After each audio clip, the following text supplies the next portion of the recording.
नमस्कार, बहुत स्वागत है आपका। जीवन में जब शत्रु बढ़ जाता है ना, तो मुश्किलें बढ़ जाती है। कभी कभी तो अपने ही शत्रु होते हैं, पास में रहकर भी धोखा देते हैं और आप वहां से निकल नहीं पाते, क्योंकि कहीं ना कहीं चक्रव्यूह में फंस से जाते हैं। क्या करें? कभी कभी शत्रु बहुत परेशान करते हैं। ऐसा नहीं है कि दूसरा कोई ही शत्रु हो, कभी कभी घर में भी शत्रु होते हैं। आप कितना भी कर लो, आपके प्रति अच्छी वाणी तक नहीं निकलती। लोग आपके बारे में अच्छा सोचते ही नहीं, ताने अलग से देते हैं, कमियां गिनाई जाती है, कमियां निकाली जाती है। आप महिला हैं, पुरुष हैं, हर किसी के साथ ऐसा होता है। तो आप चाहते हैं वो शांत हो जाए, आप चाहते हैं आपके प्रति जो उनके मन में विष घुला हुआ है वो खत्म हो जाए। तो इसके लिए एक छोटा सा प्रयोग कीजिएगा, लेकिन ये प्रयोग आप किसी भी शनिवार को कीजिएगा। बहुत सिंपल है। देखिए, आज हम लौंग की बात कर रहे हैं। 7 लौंग, लौंग से पूजा पाठ भी होता है, खाने में भी यूज होता है, तंत्र क्रियाएं भी होते हैं और माँ दुर्गा अति प्रसन्न होती हैं। तो आज जिस लौंग की बात करेंगे वो लौंग है फूल वाली लौंग। फूल वाली लौंग का मतलब बिल्कुल साबुत लौंग। अब ये नहीं कि मुख पे फूल ही नहीं है, टूटा हुआ लौंग ले लिए, जलाना तो है भाई ले लो, ऐसा मत कीजिएगा। जितना सुंदर होगा, जितना हृदय से आप करेंगे उतना अच्छा है। लेकिन एक और बात, चूँकि ये टोटका है, इसलिए जब भी आप ये प्रयोग करें बातचीत मत कीजिए, शांत रहिए, जैसे कोई टोके नहीं। तो चलिए शुरुआत करते हैं। 7 लौंग, चूँकि आप दुश्मनों के लिए प्रयोग करेंगे इसलिए बाएं हाथ में लें, बायां हाथ यानी लेफ्ट हैंड। 7 लौंग ले लें। अब इस लौंग को लेकर मन में अपने दुश्मन के चेहरा को भाव करें, यानी सोचें, और सोचने के बाद उसी वक्त आप दुश्मन का नाम भी लेते रहें। अब जैसे कि मान लेते हैं आपका दुश्मन का नाम रमन है, तो रमन, या फिर रिया है तो रिया बोल सकते हैं, जो भी नाम है आपका आप बोलिए और उसके चेहरा को ध्यान में रखें और उस लौंग पर फूंक मारें। नाम बोलें और फूंक मारें। ये प्रयोग 7 बार कीजिए। 7 लौंग है, आपको सोच कर, या 21 बार कीजिए।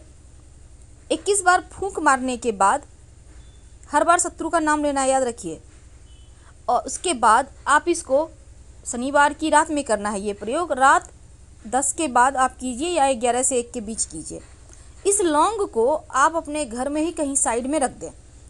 अगले दिन यानी रविवार के दिन में ही आप कर सकते हैं। इसको आप किसी भी चीज़ के सहारे जला लें। आप जिस भी चीज़ के सहारे चाहते हैं जलाना, जला सकते हैं। और जलाने के लिए आप खुला छत है, घर से बाहर भी जला सकते हैं, बालकनी में भी जला सकते हैं। लेकिन जब ये काम कीजिएगा तब शांत रहिएगा, बातचीत कम कीजिए या नहीं कीजिए। अब लौंग है तो ये प्रयोग जब आप करेंगे उसके बाद जो बचा हुआ राख है कहीं बाहर घर से निकल कर मिट्टी में दबा दें, या बाहर में कहीं आपने जलाया है तो वहाँ पर हल्का सा गड्ढा करके मिट्टी में दबा दें और बिना पीछे मुड़े घर आ जाइएगा। ये प्रयोग आप 3 शनिवार लगातार करें, या आप अगर 3 शनिवार में आपको लगे थोड़ा कम असर हुआ है तो 7 शनिवार कर सकते हैं। एक छोटा सा काम जो आपके शत्रुओं से आपको मुक्ति दिला देगा, बहुत सिंपल है। देखिए, जो लौंग है ना उसमें बहुत शक्ति होती है, ये तांत्रिक क्रियाओं में भी काम होता है। और लौंग का एक छोटा सा प्रयोग आप किसी भी शनिवार, रविवार या मंगलवार के दिन कर लीजिए तो आपको लाभ होगा। करेंगे क्या? आपको चाहिए होगा एक लौंग, एक सफ़ेद कागज़, थोड़ा सा सिंदूर। सफ़ेद कागज़ पर लौंग की सहायता से सिंदूर को पानी में गीला कर लें और अपने दुश्मन का नाम लिखें और फिर इस कागज़ को आप जला दें, जैसे मर्जी वैसे जला दें, और राख को कहीं मिट्टी में दबा दें। शत्रु शांत हो जाएगा। अगर आपको अगर पीपल का सूखा पत्ता मिल जाता है तो वो ज़्यादा अच्छा रहेगा। आप कागज़ न लेकर सूखा पत्ता ही पीपल का ले लीजिएगा।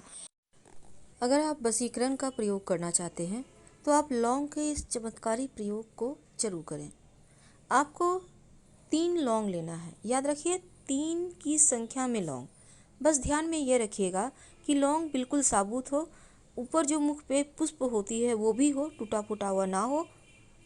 और फिर इस लौंग को रविवार के दिन अपने शरीर के पसीने, याद रखिए आप कहीं से भी पसीना में हल्का हल्का, यानी शरीर में आप पूरे बॉडी में टच कर लीजिए ताकि उसमें थोड़ा पसीना आ जाए। 24 घंटे के अंदर इस लौंग का पाउडर बना लें और अपने प्यार को, पार्टनर को या जिसको आप बस में करना चाहते हैं, किसी विधि से उसको खिला दें।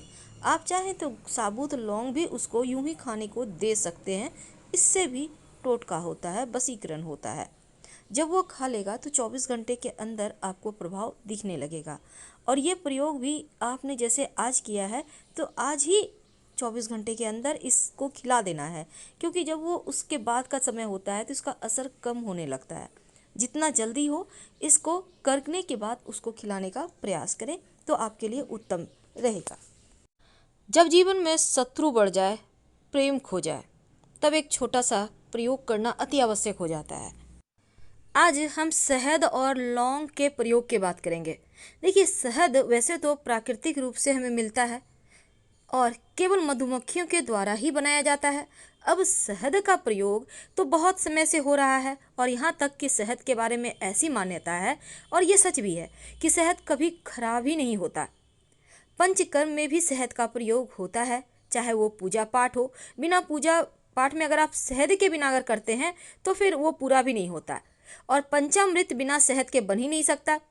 ऐसा माना जाता है कि भगवती दुर्गा ने महिषासुर का वध करते समय बार बार शहद का पान किया था। और ज्योतिष में शहद का संबंध बृहस्पति, कुछ हिस्सा सूर्य और मंगल से भी होता है। तो शहद के प्रयोग में सावधानियां क्या रखनी है? देखिए, एक साथ बहुत ज़्यादा शहद का प्रयोग बिल्कुल भी ना करें। और शहद का प्रयोग आप अगर खाने पीने में करते हैं तो जब भी करें पानी के साथ करें, सिर्फ शहद खा के मत छोड़ें। अब अगर आप जैसे सुबह सुबह आप अगर शहद का प्रयोग करते हैं तो वो उत्तम है। लेकिन आज हम आपको एक प्रयोग बताएंगे। ये तो है कि शरीर के लिए कैसा होता है शहद, लेकिन लौंग जो है वो भी हमारे ज्योतिष में तंत्र क्रियाओं में प्रयोग होने वाला चीज़ है। वैसे तो शहद और लौंग दोनों का प्रयोग से हमारा स्वास्थ्य भी अच्छा रहता है और किस्मत भी बदलता है। तो आज हम एक छोटा सा प्रयोग बताएंगे। देखिए, लौंग जो है वो आपके घर में ज़रूर होगा। तंत्र शास्त्र ये कहता है कि व्यापार में मंदी हो, लाभ ना हो पा रहा हो, तो शहद को दही के साथ मिला लें और थोड़ा सा, ज़्यादा नहीं, थोड़ा सा 1-2 बूंद करके और किसी बहते हुए नदी या तालाब में डाल दें। व्यापार में लाभ होगा, नौकरी के अवसर भी मिलेंगे। ये तो टोटके हैं जो जीवन की परेशानियों से बाहर निकालता है। अगर घर परिवार में रोज रोज अशांति हो, झगड़े लड़ाई हो, शांति खो गई हो, तब आप हर रोज थोड़ा सा शहद, आप ज़्यादा नहीं करना चाहते तो कम से कम चाट ही लें उंगली से। घर में सुख शांति भी बनी रहेगी, मंगल दोष भी समाप्त हो जाएगा। और शहद चाटने से मंगलवार के दिन मांगलिक दोष समाप्त हो जाता है। अगर आपके बने बनाए कार्य हमेशा ही बिगड़ जाते हैं तो इसका मतलब है राहु केतु बिगड़ा हुआ है। तो ऐसे में चांदी के बर्तन में शहद भरकर रख दें तो आपके कार्य बनने लगेंगे, बेवजह के खर्चे बंद हो जाएंगे। तो ये सभी चीज़ें तो छोटी छोटी ऐसी चीज़ें हैं जो आप लगभग जानते हैं, लेकिन आज हम आपको एक छोटा सा प्रयोग बताएंगे। अगर आपको लगे कि शत्रु विरोधी बहुत बढ़ गए हैं, जीवन में मुश्किलें बहुत आ गई है, तब एक छोटा सा काम करें। एक शहद की छोटी सी शीशी ले लें। शहद की छोटी सी शीशी ले लें, कांच की शीशी। कब लेंगे? किसी भी शनिवार के दिन या मंगलवार के दिन। अब लेकर आप अपने घर के पूजा स्थान में, ये प्रयोग आप रात 11 से 1 के बीच में ही कीजिएगा। लेने के बाद आप 2 लौंग लें, लौंग लेके बैठ जाएं। फिर आप लंबी गहरी सांस लें, शत्रु को मन में ध्यान करें और उस पर लंबी सांस हाथ में रखकर लौंग के ऊपर छोड़ें 3 बार, शत्रु का नाम लेकर। इसके बाद इस लौंग को अपनी कामना कहते हुए उस शहद की शीशी में डुबो दें। ढक्कन बंद कर दें और कहीं भी स्थिर करके घर में कहीं छिपाकर या मिट्टी में गाड़ कर रख दें। जितने दिन तक इस शहद में वो लौंग दबा रहेगा, उतने दिन शत्रु आपका कुछ बिगाड़ ही नहीं पाएंगे, वो शांत हो जाएंगे। आपको फिर यहाँ से कोई टेंशन आपको नहीं मिलेगी जीवन में, यानी चीज़ें एकदम से आपके पक्ष में आ जाएगी। तो शहद लौंग का ये प्रयोग जब कीजिएगा, कोई बातचीत मत कीजिए, ना कोई आपको टोके ना देखे, इस बात का ध्यान रखिए। आप चाहें तो उसको पीपल के नीचे भी दबा सकते हैं। तो हम आपसे विदा लेते हैं। जानकारी अच्छी लगे तो लाइक कर सब्सक्राइब करें, अपनों से शेयर करें और कमेंट में हर हर महादेव जरूर लिखें। धन्यवाद। आप बहुत कष्ट है, कर्जा भी बढ़ गया, तकलीफें भी बढ़ गई, बहुत दुख भी बढ़ रहा है, कहीं परिवार परिवार सही नहीं चल रहा है तो प्रयास करते रहा करो।